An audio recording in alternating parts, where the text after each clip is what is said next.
So first of all ఇది a senior hero కూడా attempt చెయ్యని సినిమా అండ్ ఎవరు విని చూడని ఎవరు మైండ్లో కూడా ఆలోచించని సినిమా అయితే ఇదే. ఫస్ట్ ఆఫ్ ఆల్ జై బాలయ్య అని కమెంట్స్లో అయితే కొట్టేయండి first. And welcome to #you. So అఖండ విజయం ఇది అఖండ విజయం కాదు. సో అంటే బాలకృష్ణ గారి లైనప్ మనం ప్రీవియస్గా చూసుకుంటే ఒక అంటే డౌన్ఫాల్స్ ఉండేవి, రూలరు ఇంకా ఈ కథానాయకుడు ఇవన్నీ ఓకే. అఖండ పడిన తర్వాత మటుకు కంప్లీట్గా చేంజ్ అయిపోయారు ఆయన. అఖండ తర్వాత మనం చూసుకుంటే వీరసింహారెడ్డి కానీ లేకపోతే భగవంత్ కేసరి కానీ డాకు మహారాజ్ కానీ మళ్ళీ అఖండ 2 కానీ ఇప్పుడు అఖండ 2 పడింది. ఇప్పుడు దాని తర్వాత సినిమాలు ఏంటి అనే ఒక క్వశ్చన్ మార్క్ వస్తే దాని తర్వాత వచ్చే సినిమా ఇంకెంత పెద్దగా ఉంటుంది అని మీరు ఆలోచిస్తే ఖచ్చితంగా పెద్దగానే ఉంటుంది.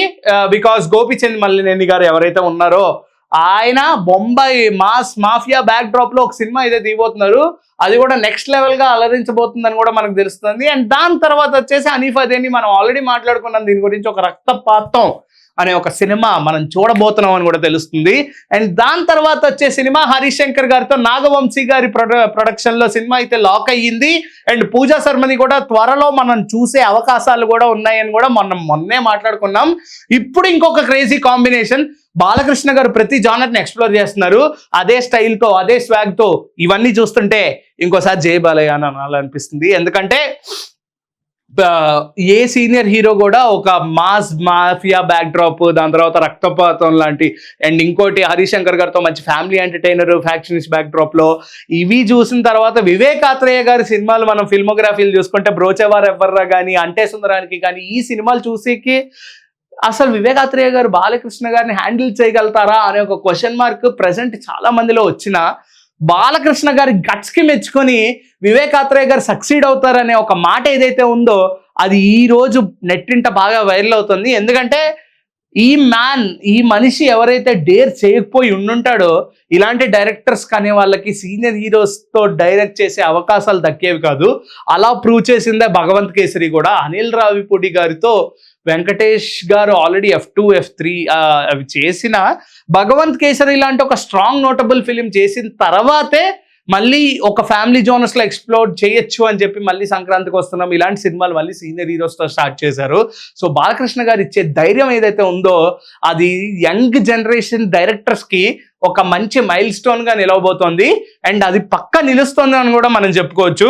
సో అఖండ 2 తర్వాత ఇన్ని పెద్ద లైనప్స్ లో ఇంత పెద్ద డైరెక్టర్స్ గోపీచంద్ మల్లినేని గారు కానీ హనీఫ్ అదేని కూడా హాలీవుడ్ లో మలయాళంలో పెద్ద డైరెక్టర్. అండ్ దాని తర్వాత హరీష్ శంకర్ గారు కూడా చాలా పెద్ద డైరెక్టర్. ఈ మధ్యలో అనిల్ రావిపూడి గారు భగవంత్ కేసరి ప్రీక్వెల్ కూడా తీయబోతున్నారు. సో ఇంత పెద్ద లైనప్ పెద్ద డైరెక్టర్స్ తో వివేక్ ఆత్రేయ లాంటి డైరెక్టర్ కి అవకాశం ఇవ్వడం అనేది అసలు రియల్లీ ఒక హ్యూజ్ గట్సీ అటెంప్ట్ అని చెప్పుకోవచ్చు. సో ఇటువంటి గట్సీ అటెంప్ట్ మన నందమూరి నటసింహం తప్ప ఇంకెవరు చేస్తారు అనే ఒక పాయింట్ కూడా నేను ఖచ్చితంగా అడుగుతా. సో వీళ్ళిద్దరి కాంబినేషన్ లో కంప్లీట్ గా ఒక లైట్ హార్టెడ్ సినిమా అయితే మనం ఎక్స్పెక్ట్ చేయొచ్చు అని కూడా తెలుస్తోంది. అండ్ అది కూడా కంప్లీట్ గా music director and cost and crew ఎవరైతే ఉన్నారో వాళ్ళందరూ కొత్త వాళ్ళే. అండ్ బాలకృష్ణ గారు ఈసారి చాలా కొత్తగా చాలా లైట్ హార్టెడ్ గా కనిపించబోతున్నారు అనే ఒక పాయింట్ కూడా చాలా వైరల్ అవుతుంది. సో దీని మీద మీ పాయింట్ ఏంటి, దీని మీద మీ ఆలోచన ఏంటి? అండ్ వివేక్ ఆత్రేయ గారు బాలకృష్ణ గారిని హ్యాండిల్ చేయగలుగుతారా అనేది ఖచ్చితంగా కింద అయితే కామెంట్ చేయండి. ఆల్రెడీ మీరు జయవాలయ అని కొట్టేసి ఉంటారు నాకు తెలుసు. సో హ్యాండిల్ చేయగలుగుతారా లేదా అనేది నాకు కూడా క్వశ్చనే. బట్ బాలకృష్ణ గారి డేర్ చూస్తుంటే ఖచ్చితంగా హ్యాండిల్ చేసి సక్సెస్ఫుల్ కొడతారు. అంటే సుందరానికితో ఎటువంటి అండర్ రేటెడ్ డైరెక్టర్ అని అనిపించుకున్నారు వివేక్ ఆత్రేయ గారు, బాలకృష్ణ గారితో ఆ అండర్ రేటెడ్ అనే ఒక పదాన్ని తొలగించి పోతున్నారు అని కూడా మనకు తెలుస్తోంది. So that's all for today. Please watch #you.